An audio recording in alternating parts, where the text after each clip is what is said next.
കുരിശ് ചുമക്കണ ഒരു ഭാഗം ഞാൻ ദർശിക്കുകയാണ്. ഭയങ്കരമായൊരു കുരിശി. കർത്താവിനത് എടുത്ത് പൊക്കാൻ പറ്റണില്ല.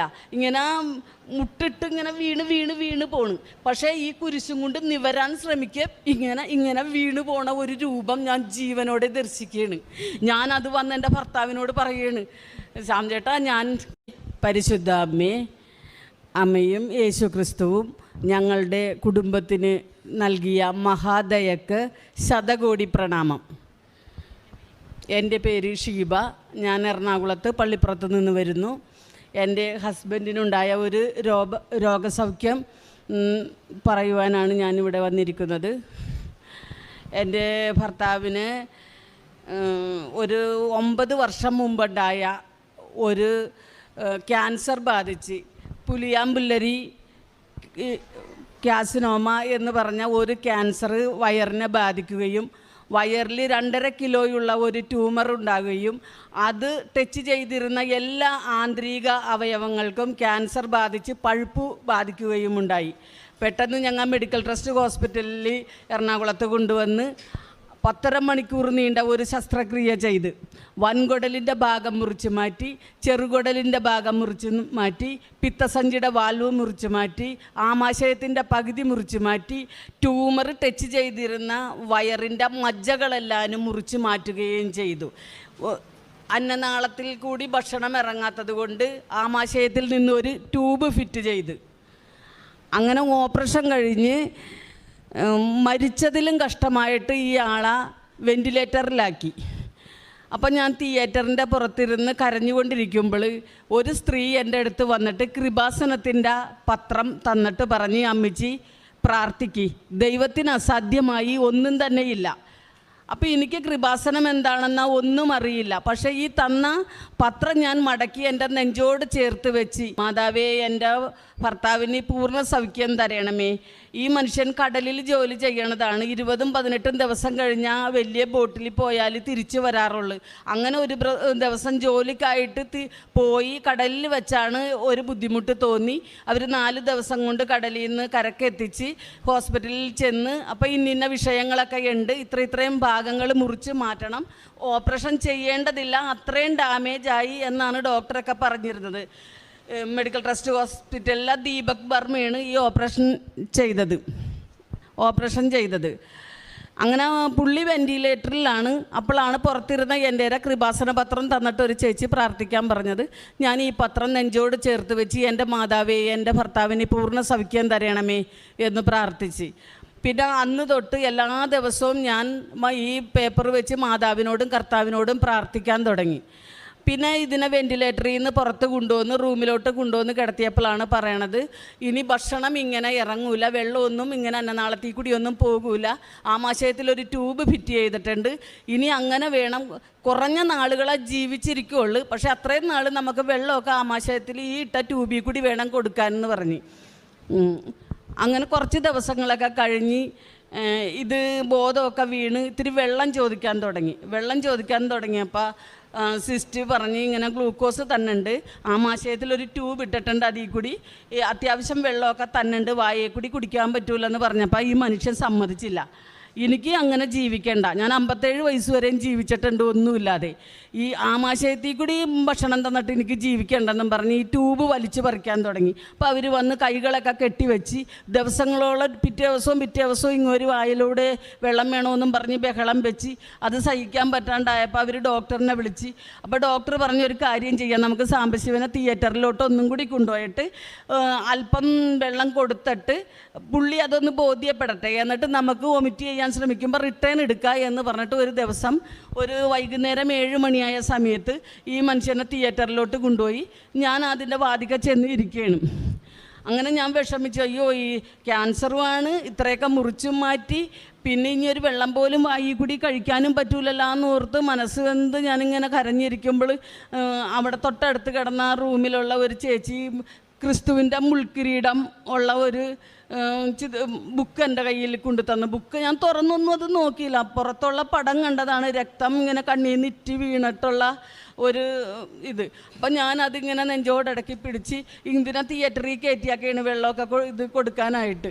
അങ്ങനെ ഞാൻ കർത്താവിനോട് ഇങ്ങനെ പ്രാർത്ഥിച്ച്, കർത്താവേ, മരണത്തിലും കഷ്ടമായിട്ടാണ് ഈ മനുഷ്യനെ തിരിച്ചു തന്നാക്കണത്. ഇങ്ങനെ എനിക്ക് തിരിച്ചു തരരുത്. എൻ്റെ ഭർത്താവ് പൂർണ്ണ ആരോഗ്യത്തോടെ എങ്ങനെ ഇരുന്ന് എങ്ങനെ ഭക്ഷണം കഴിച്ച് അങ്ങനെയല്ലാതെ കർത്താവെ ഈ മനുഷ്യനെ മരണത്തിലും കഷ്ടമായിട്ട് എനിക്ക് തിരിച്ചു തരരുത് എന്ന് മാത്രം ഞാൻ പറഞ്ഞിട്ട് കണ്ണടച്ചിട്ട് ഞാൻ ശരിക്കും കർത്താവിൻ്റെ തിരുസന്നിധിയിലായിരുന്നു. പിന്നെ എനിക്കൊന്നും ഓർമ്മയില്ല. 2 മണിക്കൂർ കഴിഞ്ഞതിന് ശേഷം അസിസ്റ്റൻ്റ് ഡോക്ടർ വന്നിട്ട് എൻ്റെ കയ്യിൽ ഇങ്ങനെ തട്ടി അമ്മച്ചി എന്നും പറഞ്ഞ് വിളിച്ച് ഞാൻ കണ്ണ് തുറന്നപ്പോൾ എന്നോട് പറഞ്ഞു, ഒരു മിറാക്കിൾ സംഭവിച്ചാക്കണ്. സാംബശിവന് ജ്യൂസ് 1/2 ഗ്ലാസ് ജ്യൂസ് കൊടുത്ത് റിട്ടേൺ എടുക്കാൻ കണക്കാക്കി കൊടുത്ത ജ്യൂസ് ശരിയായ റൂട്ടിലൂടെ സഞ്ചരിച്ച് ആമാശയത്തിലെത്തി ദഹനം ചെയ്ത് അവർ സ്ക്രീനിൽ കണ്ടുകൊണ്ടിരിക്കുകയാണെന്ന് പറഞ്ഞു. അപ്പോൾ എനിക്ക് പൂർണ്ണ ബോധ്യമായി കർത്താവ് എന്തായാലും എൻ്റെ ഭർത്താവിന് ഏതെല്ലാം അവയവങ്ങളെ ബാധിച്ചിട്ടുണ്ടെങ്കിലും അത് എടുത്തു മാറ്റാൻ കർത്താവിന് സാധിക്കുമെന്ന്. പിന്നെ ഞാൻ എൻ്റെ ഭർത്താവിന് ക്യാൻസറാണെന്ന് കരുതി ഞാൻ ദുഃഖിച്ചിട്ടില്ല. പുള്ളിനെ പുറത്തോട്ട് കൊണ്ടുവന്ന് പിന്നീടും കുറേ ദിവസങ്ങൾ കഴിഞ്ഞാണ് വായിൽ കൂടി ഭക്ഷണമൊക്കെ കൊടുത്തത്. പിന്നെ ഞങ്ങൾ ഡിസ്ചാർജ് ചെയ്യണേക്ക് മുമ്പ് ഒരു ആരോ റൂട്ട് ബിസ്ക്കറ്റ് 1/2 ഗ്ലാസ് ചായയൊക്കെ വായിൽ കൂടി കൊടുത്ത് കഴിച്ച് കുഴപ്പമില്ല. അപ്പോൾ പുള്ളി പറഞ്ഞ് ആമാശയത്തിൽ ഇട്ടാക്കണ ട്യൂബ് എനിക്ക് ഊരി തന്നുമെന്ന് പറഞ്ഞപ്പോൾ ഡോക്ടർ പറഞ്ഞ് ഇതൊരു അത്ഭുതം സംഭവിച്ചാക്കണതാണ്. ഇത് ഊരിക്കഴിഞ്ഞാൽ കീറി മുറിക്കാൻ ഇനി 1 ഇഞ്ച് സ്ഥലം പോലുമില്ല. 10.5 മണിക്കൂർ എടുത്തിട്ടാണ് ഈ ഡാമേജായ ഭാഗങ്ങളൊക്കെ മുറിച്ച് മാറ്റി സെപ്പറേറ്റ് കാര്യങ്ങളൊക്കെ ചെയ്താക്കണം. അപ്പോൾ ഇത് പെർമനൻ്റ് ആയിട്ട് കിടക്കാനുള്ളതാണ് ആമാശയത്തിൽ നിന്നുള്ള ട്യൂബ്. അപ്പോൾ അവർ തൽക്കാലം അത് വളച്ച് വെച്ചൊക്കെ ഒട്ടിച്ചാണ് പിന്നെയും ദിവസങ്ങൾ കഴിഞ്ഞ് ഞങ്ങളെ ഡിസ്ചാർജ് ചെയ്ത്. അപ്പോഴൊക്കെ എല്ലാ സഹായവും നമ്മൾ ചെയ്തു കൊടുക്കണം. ഒരു കൊച്ചു കുഞ്ഞിനെ പോലെ ഒന്നിനും കഴിവില്ലാത്ത ജീവച്ഛവം പോലെയാണ് ഞങ്ങൾ തിരിച്ചു പോകുന്നത്. പക്ഷേ ഒരത്ഭുതം വന്നെന്നുള്ളത് ഇങ്ങനെ ഭക്ഷണം വെള്ളം ഒക്കെ ഇങ്ങനെ കുടിക്കാൻ പറ്റി എന്നുള്ളത് ഒരു വലിയ അത്ഭുതം തന്നെയാണ് സംഭവിച്ചത്. പിന്നെ അന്ന് തൊട്ട് ഞാൻ പ്രാർത്ഥിക്കാൻ തുടങ്ങി. യൂട്യൂബിലൂടെ അച്ഛൻ്റെ ധ്യാനങ്ങളും സാക്ഷ്യങ്ങളും കേൾക്കാൻ തുടങ്ങി. എന്ന് ഞാനിങ്ങനെ പ്രാർത്ഥിച്ചുകൊണ്ടിരുന്നു. ഇതിൻ്റെ ഇടയിൽ 6 മാസം കൊണ്ട് 6 കീമോ കഴിഞ്ഞതിന് ശേഷം പിന്നെ റേഡിയേഷനുള്ള ടെസ്റ്റുകൾക്കൊക്കെ അവരെഴുതി തന്ന് എല്ലാ ടെസ്റ്റുകളും നമ്മൾ റേഡിയേഷന് മുമ്പ് ചെയ്യണം എന്നിട്ടൊരു ഡേറ്റ് തന്ന് ഈ റിസൾട്ടൊക്കെ ആയിട്ട് നിങ്ങൾ റേഡിയേഷന് വരാനായിട്ട്. അപ്പോഴെല്ലാം ഞാൻ കർത്താവിനോട് പ്രാർത്ഥിച്ചുകൊണ്ടിരുന്നു, കർത്താവേ അവയവങ്ങൾ ആന്തരിക അവയവങ്ങളും ഒക്കെ മുറിച്ച് മാറ്റിയിട്ടും ശരിയായ റൂട്ടിൽ കൂടി ഈ ജ്യൂസ് ചെന്ന് ദഹനം ചെയ്തിട്ടുണ്ടെങ്കിൽ കർത്താവിന് അസാധ്യമായിട്ട് ഒന്നും തന്നെയില്ല. കർത്താവ് എൻ്റെ ഭർത്താവിൻ്റെ ക്യാൻസർ സൗഖ്യപ്പെടുത്തുമെന്ന് തന്നെ ഞാൻ ഉറച്ച് വിശ്വസിച്ച് ഞാൻ എൻ്റെ ഭർത്താവിനോടും മകനോടും ഒക്കെ പറഞ്ഞ് ഞാൻ ഇടതടവില്ലാതെ ഇങ്ങനെ പ്രാർത്ഥിച്ചുകൊണ്ടിരിക്കുമ്പോൾ വീട്ടിലെല്ലാവർക്കും ശല്യമായി. ഹിന്ദുക്കളായതിൻ്റെ പേരിൽ എല്ലാവരും അതത്ര സ്വീകരിക്കൂലല്ല.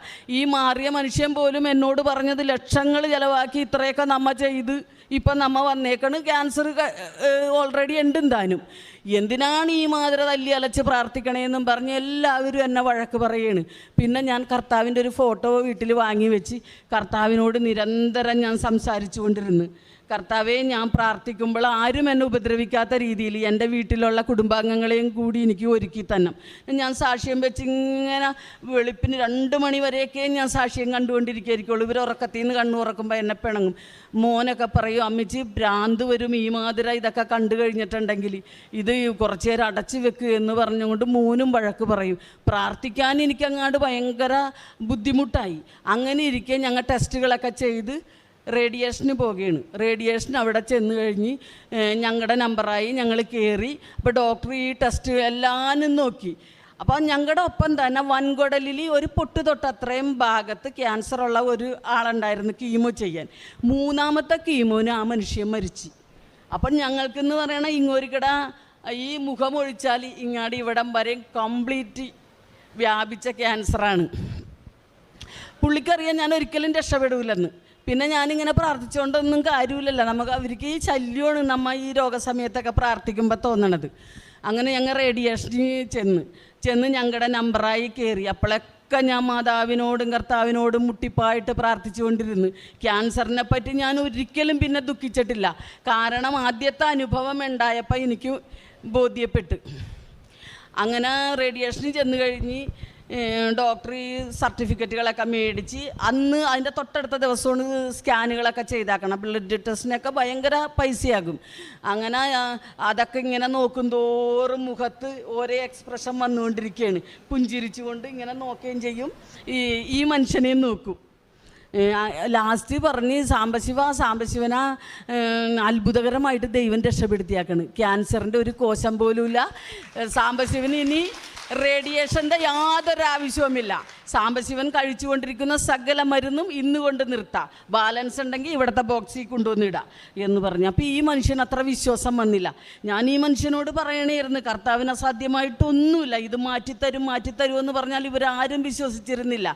അങ്ങനെ ഞാൻ ഈ മനുഷ്യനോട് പറഞ്ഞു, നിങ്ങൾ പേടിക്കേണ്ട, നമുക്ക് മെഡിക്കൽ ട്രസ്റ്റ് ഹോസ്പിറ്റലിൽ ചെന്ന് ദീപക് വർമ്മയുടെ ഒരു ഒപ്പീനിയനും കൂടി കേൾക്കാം എന്ന് പറഞ്ഞിട്ട് ഞങ്ങൾ അപ്പം തന്നെ വണ്ടി വിളിച്ച് മെഡിക്കൽ ട്രസ്റ്റ് ഹോസ്പിറ്റലിൽ ചെന്ന് അവിടെ ചെന്ന് കഴിഞ്ഞ് ഡോക്ടറിനെ കണ്ട്. അപ്പോൾ ഡോക്ടർ ചോദിച്ചു, എന്താണ് സാംബശിവ വന്നത്? ഭയങ്കര അതിശയം, ഈ മനുഷ്യൻ ഈ ഇത്ര 6 മാസങ്ങൾക്ക് ശേഷവും ജീവിച്ചിരിക്കണമെന്ന് കണ്ടിട്ട് ഭയങ്കര അത്ഭുതം ഡോക്ടറിന്. അങ്ങനെ ഡോക്ടർ എന്താണ് വന്നതെന്ന് ചോദിച്ചപ്പോൾ ഞങ്ങൾ പറഞ്ഞ് റേഡിയേഷൻ ആരംഭിക്കുകയാണ്, അപ്പം അതിന് തൊട്ട് മുമ്പ് സാറിനെ ഒന്ന് വന്ന് കാണാൻ വന്നതാണെന്നാണ് പറഞ്ഞോളൂ. അവിടെ പറഞ്ഞത് ഞാൻ പറഞ്ഞില്ല. അങ്ങനെ എല്ലാ റിസൾട്ട് റൂമിലോട്ട് ഞങ്ങളെ കൊണ്ടുപോയി. അങ്ങനെ വേഗം ഇതെല്ലാം ടെസ്റ്റുകളെല്ലാം നോക്കി ഞങ്ങളെ ഇരുത്തിയാക്കണമായിരുന്നു കസേരയിൽ. ഡോക്ടർ ആ കസേരയിൽ എണീറ്റ് വന്നുകൊണ്ട് ഈ മനുഷ്യൻ്റെ പുറത്ത് 2 തട്ട് തട്ടി. എന്നിട്ട് പറഞ്ഞ്, സാംബശിവ അത്ഭുതം സംഭവിച്ചാക്കണം, സാംബശിവൻ്റെ ശരീരത്തിൽ ക്യാൻസറിൻ്റെ യാതൊരു കോശം പോലുമില്ല എന്ന് പറഞ്ഞു. അപ്പം തന്നെ ഈ മനുഷ്യൻ ഡോക്ടറിനോട് പറഞ്ഞ്, സാറേ എന്നാൽ എൻ്റെ ആമാശയത്തിൽ ഇട്ടാക്കണ ട്യൂബ് ഊരണം, എനിക്കിപ്പോൾ കല്ല് തിന്നാൽ പോലും ദഹിക്കും, ഒരു കുഴപ്പവും എനിക്ക് ഭക്ഷണം കഴിച്ചാലില്ല എന്ന് പറഞ്ഞു. അപ്പം അന്ന് ടെസ്റ്റ് ചെയ്ത് CT സ്കാൻ എടുത്തപ്പോൾ മുറിച്ച് മാറ്റി ആമാശയം പൂർവ്വസ്ഥിതിയിലായി. അപ്പോൾ ഡോക്ടർ അത് പറഞ്ഞായിരുന്നു, ആമാശയം വളർന്ന് എന്ന്. അപ്പോൾ ഒരുപാട് ഭക്ഷണം കഴിക്കാൻ പറ്റി. മുമ്പ് 2 ആരോ റൂട്ട് ബിസ്ക്കറ്റും 1 ഗ്ലാസ് ചായയും കുടിച്ചാൽ വയറ് ഫുള്ളാകും. പക്ഷേ ഇപ്പം എത്ര ഭക്ഷണം വേണമെങ്കിലും കഴിക്കാം. അങ്ങനെയായി. അങ്ങനെ അവിടെ വെച്ച് ഡോക്ടർ ആദ്യം ട്യൂബ് ഊരാനായിട്ട് പറഞ്ഞപ്പോൾ ഡോക്ടർ പറഞ്ഞത്, ഇത് ഊരാനായിട്ട് പറ്റൂല, ഇത് പെർമനൻ്റായിട്ട് കിടക്കണമെന്നാണ്. അന്നത്തെ ദിവസം ഡോക്ടർ അപ്പം തന്നെ സിസ്റ്ററിനെയും വിളിച്ചിട്ട് ഈ ട്യൂബ് ഊരി അവിടെ സ്റ്റിച്ച് ചെയ്ത് കളഞ്ഞു. അപ്പോൾ പറഞ്ഞ്, എനിക്ക് ജോലിക്ക് പോകണം എന്ന് പറഞ്ഞ്. അപ്പോൾ പറഞ്ഞ്, ഞാനൊരു അബ്ഡോമൽ ബെൽറ്റിന് എഴുതി തരാം, ഈ വയറിൻ്റെ മജ്ജ മാറ്റിയാക്കണ കാരണം ആന്തരിക അവയവങ്ങൾ വശങ്ങളിലോട്ടൊക്കെ വരും, അപ്പോൾ അത് ബെൽറ്റ് ഇട്ട് കഴിഞ്ഞിട്ട് സാംബശിവൻ ജോലിക്ക് പൊയ്ക്കോ. അപ്പം ഞാൻ പുറയിൽ നിന്ന് ഡോക്ടറിനോട് കാട്ടുകയാണ്, ജോലിക്ക് പോകാൻ പറയല്ലേ എന്ന്. അപ്പോൾ ഡോക്ടർ പറഞ്ഞ്, സാംബശിവന് യാതൊരു കുഴപ്പവുമില്ല, ഉണ്ടായിരുന്നത് ക്യാൻസറാണ്, അതിപ്പോൾ ഇല്ല, ജോലി ചെയ്തോട്ടെ. അങ്ങനെ ആ ബെൽറ്റ് ഇട്ടിട്ട് തൊട്ടടുത്ത ദിവസം തൊട്ട് 9.5 വർഷമായി. ഇപ്പം ഈ മനുഷ്യൻ സെപ്റ്റംബർ 19-ാം തീയതി വരുമ്പോഴാണ് 10 വർഷം തികയുള്ളൂ ഇത് കഴിഞ്ഞിട്ട്. അപ്പോൾ അന്ന് തൊട്ട് ഞാൻ ആരെങ്കിലും കൃപാസനത്തിൻ്റെ പത്രമൊക്കെ കൊണ്ടുതരുമ്പോൾ കഴിഞ്ഞ കാര്യങ്ങൾ എൻ്റെ മനസ്സിൽ വരും. പക്ഷേ എനിക്കിവിടെ വന്നോന്നുണ്ട്, എൻ്റെ മകനാ ഭർത്താവ് ആരും സമ്മതിക്കൂല ഇവിടെ വന്ന് സാക്ഷ്യം പറയാനാ വരാൻ പോലും. അപ്പോൾ എന്ത് ചെയ്യും? 10 വർഷം കൊണ്ടാണ് ഈ മനുഷ്യനെ ഇവിടെ നിൽക്കാൻ ഞാൻ പാകപ്പെടുത്തിയെടുത്തത്. എൻ്റെ കൂടെ കഴിഞ്ഞ മാസം 12-ാം തീയതി ഞങ്ങൾ സാക്ഷ്യം പറയാനായിട്ട് വന്നപ്പോൾ സാക്ഷ്യം പറയാൻ പറ്റിയില്ല, ഉടമ്പടി എടുക്കാത്ത കാരണം. അത് കഴിഞ്ഞ് ഞങ്ങൾ അന്ന് ഉടമ്പടി എടുത്തും കൊണ്ടാണ് പോയത്. ഇപ്പം ഈ മനുഷ്യൻ്റെ ഉച്ചി മുതൽ ഉള്ളങ്കാല് വരെ കർത്താവ് മാതാവും കൂടി സൗഖ്യപ്പെടുത്തിയാക്കാണ്. ഒരു യുവത്വമുള്ള ആളെപ്പോലെ എന്ത് ജോലിയും ചെയ്യാൻ, എത്ര കഠിനാധ്വാനം ചെയ്യാൻ ഈ മനുഷ്യൻ ഇന്ന് പ്രാപ്തനാണ്. അങ്ങനെ അപ്പോൾ ഞങ്ങൾ വന്നപ്പോൾ ഉടമ്പടി എടുത്തതിന് ശേഷം ഉടമ്പടിയിൽ പറഞ്ഞ കാര്യങ്ങളെല്ലാം ഞങ്ങൾ കറക്റ്റായിട്ട് പാലിക്കുന്നുണ്ട്. ഞങ്ങൾ രോഗികളെ കാണുന്നുണ്ട്. പിന്നെ ഞാൻ ആരെ കണ്ടൊന്ന് പരിചയപ്പെട്ടാലും എൻ്റെ ഭർത്താവിൻ്റെ ഈ സൗഖ്യത്തിനെക്കുറിച്ച് പറയും. ഇപ്പം എന്നെ അറിയുന്ന എൻ്റെ അവിടെ ഉള്ള കുറേ ആളുകളൊക്കെ കൃപാസനത്തിൽ വരാനിരിക്കണേണ്. എല്ലാവർക്കും അത്ഭുതമായി, ഇത് ശരിക്കും മാതാവും കർത്താവും തമ്മിൽ അവർ ആണ് സൗഖ്യപ്പെടുത്തിയതെന്ന്. അങ്ങനെ ഞാൻ പ്രാർത്ഥിച്ചുകൊണ്ടൊക്കെ ഇരിക്കുമ്പോൾ ഒരു ദിവസം ഞാനപ്പോൾ എപ്പോഴും ഇങ്ങനെ പ്രാർത്ഥിക്കും, എൻ്റെ കർത്താവേ, ഈ തൃണത്തിന് പോലും വിലയില്ലാത്ത എൻ്റെ പ്രാർത്ഥന അവിടുത്തെ തിരുസന്നിധിയിലെത്തിയല്ല എന്ന് പറഞ്ഞിട്ട് ഞാൻ എന്നും പ്രാർത്ഥിക്കും. അപ്പം മകൻ ശബരിമലക്കൊക്കെ പോകുമ്പോൾ അമ്പലങ്ങളിൽ പോകണം.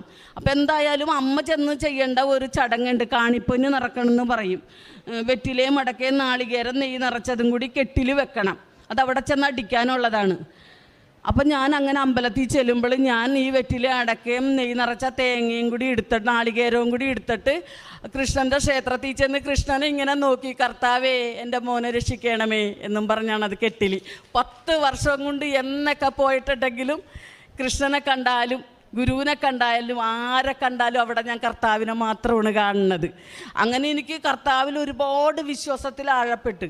പിന്നെ ഞാൻ യൂട്യൂബിൻ്റെ സാക്ഷ്യങ്ങളൊക്കെ കാണുമ്പോൾ പലപ്പോഴും എൻ്റെ ഭർത്താവ് എന്നെ വഴക്ക് പറഞ്ഞിട്ടുണ്ട്. എന്നാൽ ഞാൻ പ്രാർത്ഥിച്ച എൻ്റെ കർത്താവേ, ഞാനിത് കാണാനും ഞാൻ പ്രാർത്ഥന എത്തിക്കുമ്പോഴും എനിക്ക് ശല്യത്തിനായി ആരും തന്നെ ഉണ്ടാവരുത്, ഇവരെല്ലാം എനിക്ക് ഒരുക്കി തന്നെ. അങ്ങനെ ഒരു ദിവസം കൊണ്ട് ഞാൻ പുറത്തു പോയി വരുമ്പോൾ എൻ്റെ ഭർത്താവ് അച്ഛൻ്റെ ധ്യാനം വെച്ച് കാണുന്നു. ഞാൻ ഏറ്റവും കൂടുതൽ സന്തോഷിച്ച ദിവസമാണ് അന്ന്. അത് കഴിഞ്ഞ് പിന്നെ ദിവസവും ഒരു വെളുപ്പിന് ഇവർക്ക് വെളുപ്പിന് 3 മണിക്ക് ബോട്ടിൽ എണീക്കണം. കാരണം വെളുപ്പിനെ എണീറ്റ് കുളിക്കും.